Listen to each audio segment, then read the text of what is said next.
Welcome friends. अब हम banking and finance 3 का क्वेश्चन पेपर पैटर्न और प्रीवियस ईयर का क्वेश्चन पेपर डिस्कस करेंगे। यहाँ पे आप जो क्वेश्चन पेपर देख रही है प्रीवियस ईयर का क्वेश्चन पेपर है। पैटर्न देखिए, पैटर्न अगेन सिंपल पैटर्न है। First question objective type question है, filling the blanks and match the pairs. Then second question, write short note any two 10 marks के लिए। देन क्वेश्चन 3 में A B option है and again question 4 में A B option है और marks जो है 8787 ऐसा पैटर्न है। तो ओवरऑल 4 क्वेश्चंस है। All questions are compulsory. First question है ऑब्जेक्टिव जिसमें filling the blanks.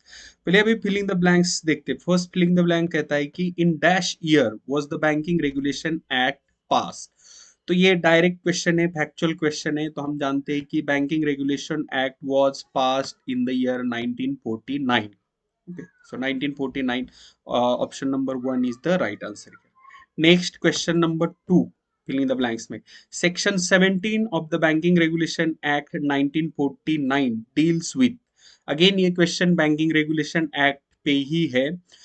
C friends, आप सबको एडवांस अकाउंटिंग में बैंकिंग कंपनी फाइनल अकाउंट्स पता है। इसमें बैंकिंग रेगुलेशन एक्ट के बहुत सारे प्रोविजंस ऑलरेडी है, हमने स्टडी किए अकाउंट में भी। और वही उसी रिलेटेड ये क्वेश्चन है, क्योंकि देखिए एज पर section 17 of the banking regulation act 1949 every banking company has to maintain a reserve fund. Okay, तो section 17 of the banking regulation act 1949 deals with the reserve fund. और अगर आपको याद है तो हम क्या करते थे, हर ईयर का जो प्रॉफिट है बैंकिंग कंपनी का, उसका 20% रिजर्व फंड को ट्रांसफर करते थे। ठीक है, तो यहाँ पे section 17 deals with reserve fund. ये again option number 1 is the right answer. Next, the law relating to negotiable instrument is embodied in the act. So negotiable instruments act जो है ये 1881 में आया था, तो उसी रिलेटेड है ये। अगेन फैक्चुअल क्वेश्चन है। Then next question number 4, in promissory note there is a। Option में देखिए, promise to pay, order to pay, both 1 and 2। तो सी, प्रॉमिसरी नोट में प्रॉमिस टू पे होता है, ऑर्डर नहीं होती। ठीक है, चेक के केस में ऑर्डर होता है, बट प्रॉमिसरी नोट के केस में प्रॉमिस होता है। तो यहाँ पे option number 1 is the right answer. A promissory note, in promissory note there is a promise to pay. Then next question number 5, dash regulates insolvency professionals. See, ये question है insolvency and bankruptcy act related question है। तो जो IBC 2016 है, insolvency and bankruptcy act 2016, उसमें special provisions है to establish the insolvency and bankruptcy board of India. Okay, so insolvency and bankruptcy board of India regulates the insolvency professionals in India. तो इसका option number 2 is the right answer. ठीक है, insolvency and bankruptcy board of India regulates insolvency professionals in India. ठीक है, then next question, the insolvency and bankruptcy code 2016 receives the president's assent. So ये IBC जो आया था, okay, insolvency and bankruptcy code को हम शॉर्ट में IBC कह सकते हैं याद करने के लिए। तो आईबीसी का कब आया था, 2016 में आया था। बट ये एक्ट को प्रेसिडेंट की असेंट कब मिली, मतलब प्रेसिडेंट ने साइन कब किया। देखिए, अगर आपको लॉ मेकिंग प्रोसीजर याद है या आप जानते हैं, तो उसमें क्या होता है, देखिए mainly Lok Sabha and Rajya Sabha, these are the two houses of the parliaments. पहले लोकसभा में बिल पास होता है या राज्यसभा में, दोनों जगह पे पास होना जरूरी। उसके बाद प्रेसिडेंट की सिग्नेचर होती है, मतलब प्रेसिडेंट की असेंट मिलती है। तो ये कब मिली थी, देखिए इसका एग्जैक्ट डेट आपको पता होना चाहिए। इट इज 28 मई 2016, 28 मई इसका आंसर। तो here option number 2 is the right answer. तो यहाँ पर आप अगर सब्जेक्ट के ये मल्टीपल चॉइस क्वेश्चन ऑब्जर्व करेंगे, तो मोस्टली क्वेश्चन जो है फैक्चुअल क्वेश्चन है। और फैक्चुअल्स ही होंगे, क्योंकि आपके सब्जेक्ट का टाइटल ही है banking law and practices in India. तो law related question always factual question होते हैं, मतलब जो भी लॉ में इंफॉर्मेशन होती है उसी रिलेटेड होती है। ठीक है, देन नेक्स्ट हमें मैच द फॉलोइंग्स है। अगेन मैच द फॉलोइंग्स में देखिए एक्ट एंड उसका ईयर। तो आप यहाँ पे इलिमिनेशन मेथड से भी इजीली ये कर सकते हैं, जैसे negotiable instrument act 1881, then banking regulation act 1949, insolvency and bankruptcy code. तो इसका देखिए प्रीवियस ऑब्जेक्टिव में ही इसका ईयर दिया, it is 2016। Then banking ombudsman scheme ये आया था 2006 में। और उसके बाद promissory note, it is a promise to pay, यहाँ पे भी ये ऑब्जेक्टिव में आया था। तो इस तरह से मैच द फॉलोइंग के क्वेश्चन इजी है। बट सी लॉ के पेपर में आपको जो सारे लॉ है, सारे एक्ट है, उनके ईयर पता होनी चाहिए, ठीक है, अकॉर्डिंग। अभी देखिए आपका जैसे मैंने बोला, आपके सब्जेक्ट का टाइटल ही है banking law and practices in India. तो हमें इस सब्जेक्ट में कौन कौन से लॉ स्टडी करने, फर्स्ट लॉ है banking regulation act 1949, then second law law है negotiable instruments act, then third bankruptcy insolvency and bankruptcy code 2016, और फोर्थ में है बैंकिंग एम्बुड्समेंट स्कीम। तो ये चारों टॉपिक अगर आप देखेंगे तो बहुत इजी है। अगर आप उसे थोड़ा टेक्निकल टर्म्स समझ के उसे ये करेंगे, तो हम कुछ क्वेश्चंस यहाँ पे डिस्कस करेंगे तो आपको पता चलेगा कि मतलब ये एग्जैक्टली इजी है या हार्ड है लिखने के लिए। तो फर्स्ट देखिए शॉर्ट नोट में फर्स्ट है लिक्विडेशन क्लॉज 45। तो ये लिक्विडेशन क्लॉज देखिए बैंकिंग कंपनी का लिक्विडेशन कैसे होगा उससे रिलेटेड क्लॉज है 45 वाला। तो liquidation means winding up of the company, तो लिक्विडेशन रिलेटेड नॉर्मल प्रोसीजर भी आप यहाँ पे लिखेंगे तो आपका शॉर्ट नोट यहाँ पे बनता है, ठीक है। देन नेक्स्ट है डिसऑनर ऑफ द चेक। अभी ये भी देखिए जनरल क्वेश्चन है, डिसऑनर ऑफ चेक मींस जो चेक अगर किसी ने प्रेजेंट किया बैंक में तो उसका पेमेंट नहीं हुआ, डिसऑनर के, dishonour means non payment of cheque. तो उसके रीजंस क्या हो सकते हैं, रीजन अलग अलग हो सकते हैं। फर्स्ट रीजन तो ये हो सकता है कि जिसने चेक दिया उसके बैंक अकाउंट में पैसे नहीं, लो बैलेंस है, सिग्नेचर मिसमैच या over writing on the cheque, defamation of cheque, cheque अगर खराब हो गया। तो ये सारी चीजें आप इसमें मेंशन करोगे तो आपकी शॉर्ट नोट अच्छे से बन जाएगी, आपको आउट ऑफ मार्क्स मिलेंगे, ठीक है। देन नेक्स्ट है एम्बुड्समेंट स्कीम। तो जैसे मैंने बोला कि आपको जो चार टॉपिक है उसमें फोर्थ टॉपिक है एम्बुड्समेंट स्कीम, बैंकिंग एम्बुड्समेंट स्कीम 2006। तो ये एम्बुड्समेंट स्कीम है, इसका पर्पस क्या है ये देखिए कि बैंक के कस्टमर्स होते हैं वो अगर उनके कुछ ट्रांजैक्शन रिलेटेड क्वेरीज है या कंप्लेंट हो वो बैंक में करते हैं, बट बैंक उसे time bound with in specific time वो सॉल्व नहीं करते, रिजॉल्व। तो इसलिए बैंकिंग कस्टमर के लिए एक ऑप्शन दिया है, ये रिजर्व बैंक ऑफ इंडिया ने एम्बुड्समेंट स्कीम लाई है। तो इसका पर्पज ये है कि अगर बैंक ने आपकी क्वेरी सॉल्व नहीं की, आपके कंप्लेंट सॉल्व नहीं की with in specific time that is 30 days के अंदर, तो आप कहाँ पे कंप्लेंट कर सकते हैं, एम्बुड्समेंट में कंप्लेंट कर सकते हैं। So it is like a judicial mechanism जहाँ पे केस हैंडल होंगे, और ये बहुत अच्छी स्कीम है। ऐसे होता है देखिए कस्टमर को बहुत बार बैंक एंटरटेन नहीं करती, उनके अकाउंट से पैसे डेबिट हो जाते हैं किस कारण से, और वो उसका कुछ यही करते, रिस्पॉन्स ही नहीं देते। तो उस केस में आप 30 डेज के बाद बैंक को कंप्लेंट किया आपने, बैंक ने 30 डेज में कुछ नहीं किया, उसके बाद आप डायरेक्टली एम्बुड्समेंट स्कीम में, ये बैंकिंग एम्बुड्समेंट रहता है, एक पर्सन, एक अथॉरिटी, एक ऑर्गेनाइजेशन, वहां पे आप डायरेक्टली ऑनलाइन कंप्लेंट कर सकते हैं, ठीक है। तो इस तरह से आपने जनरल इंफॉर्मेशन भी लिखी यहाँ पे तो भी ऑब्जेक्ट आपका शॉर्ट नोट बन जाता है। द नेक्स्ट क्वेश्चन है objectives of insolvency and bankruptcy code 2016। सी अभी ये फोर्थ आपका ये थर्ड यूनिट है। तो ये देखिए इंसॉल्वेंसी एंड बैंक्रप्सी कोड 2016, इसका मेन पर्पस क्या है कि कुछ कंपनीज बैंकरप्ट होती है, हमें पता है, वैसे कुछ पर्सन इंसॉल्वेंट होते हैं। तो कंपनीज और पार्टनरशिप फर्म अगर बैंकरप्ट होती है तो वो बैंकरप्सी डिक्लेयर कर देती है, बट जो क्रेडिटर्स है उनका पैसा उनको टाइम में नहीं मिलता, बहुत टाइम लगता है, लाइक 2 2 साल 3 साल तक। एक मान लो कि एक कंपनी बैंकरप्ट हो गई, बंद हो गई कंपनी, तो उसके जो क्रेडिटर्स है उनका पैसा टाइम पे मिलना चाहिए ना।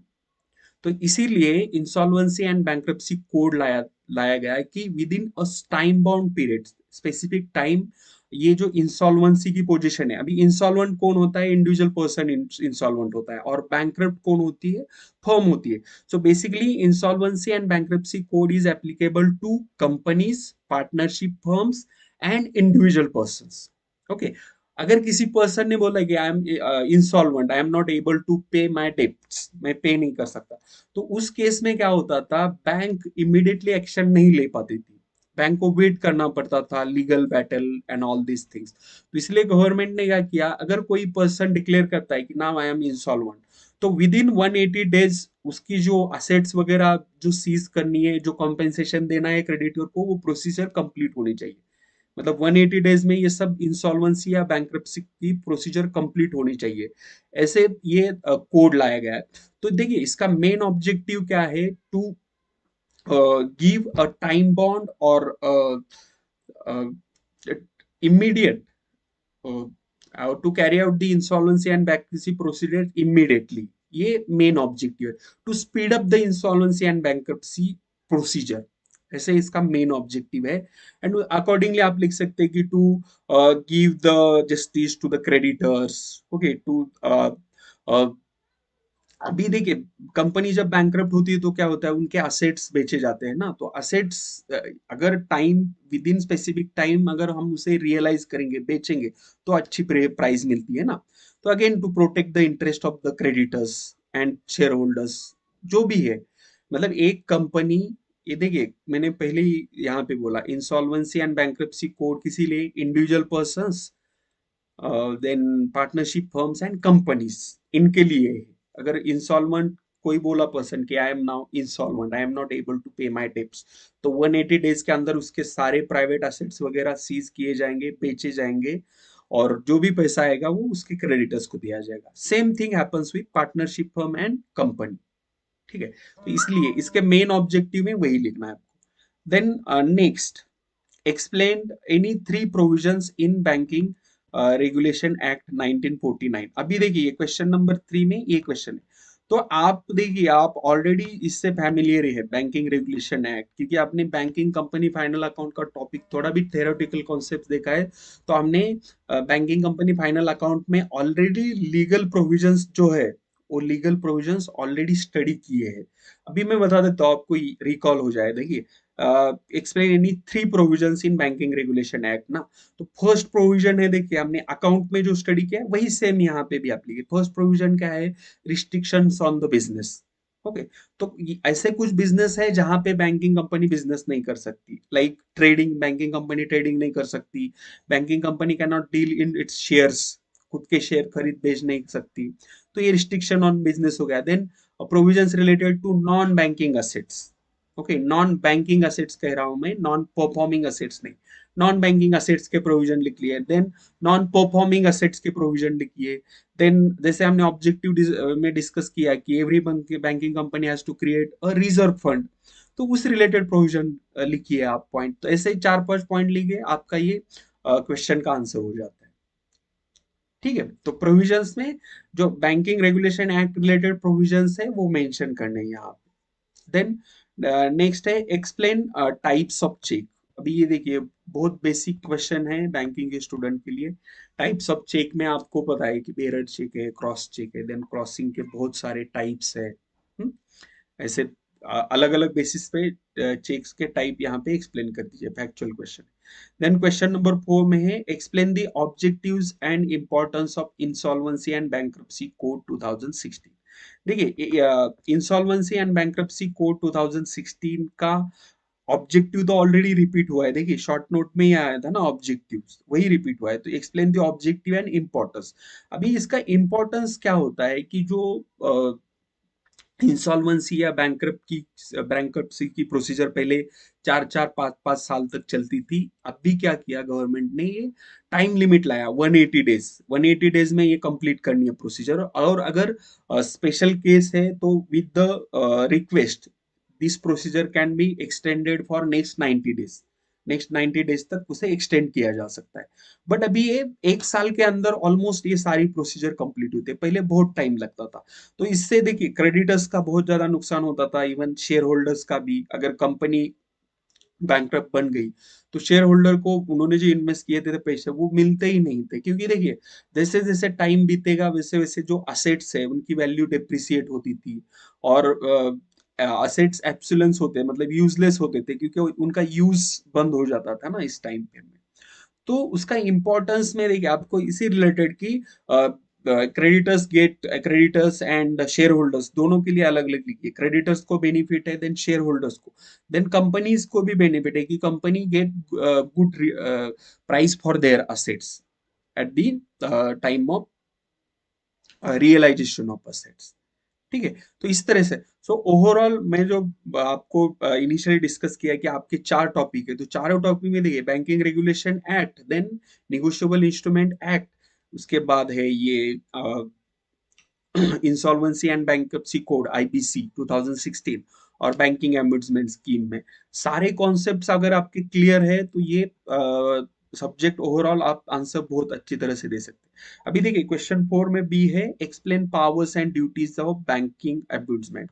तो देखिए पावर्स क्या है कि बैंक, अभी मैंने बोला बैंकिंग एम्बुड्समेंट स्कीम क्यों लाई है रिजर्व बैंक ऑफ इंडिया ने, to give justice to the customers. Customers के कंप्लेंट अगर बैंक ने सॉल्व नहीं किए तो आप यहाँ पे कंप्लेंट कर सकते हैं, इसलिए तो पावर क्या रहेगी, banking ombudsman can give orders to the bank, they can ask for the compensation, they can take legal action against bank अगर टाइम बाउंड कुछ नहीं कर रहे, तो ये उनके पावर्स है। और उनकी ड्यूटीज क्या है कि ड्यूटीज में जो भी कंप्लेंट आई है उसका टाइम, एक विद स्पेसिफिक टाइम उसका उन्होंने वो जो कंप्लेंट है वो कंप्लेंट का रिड्रेसल करना चाहिए, grievance redressal within time होना चाहिए, ये duty to be impartial, partiality नहीं करने। ऐसे जनरल देखिए कॉमर्स का सिलेबस अभी जैसे मैंने बताया आपको कि यहाँ पे explain the three provisions in banking regulation act, तो ये ऑलरेडी हमने बैंकिंग कंपनी फाइनल अकाउंट में स्टडी किया। तो हमारा जो कॉमर्स का सिलेबस है ये सब्जेक्ट सारे इंटरडिसिप्लिनरी, इंटरडिसिप्लिन मतलब एक दूसरे से रिलेटेड है।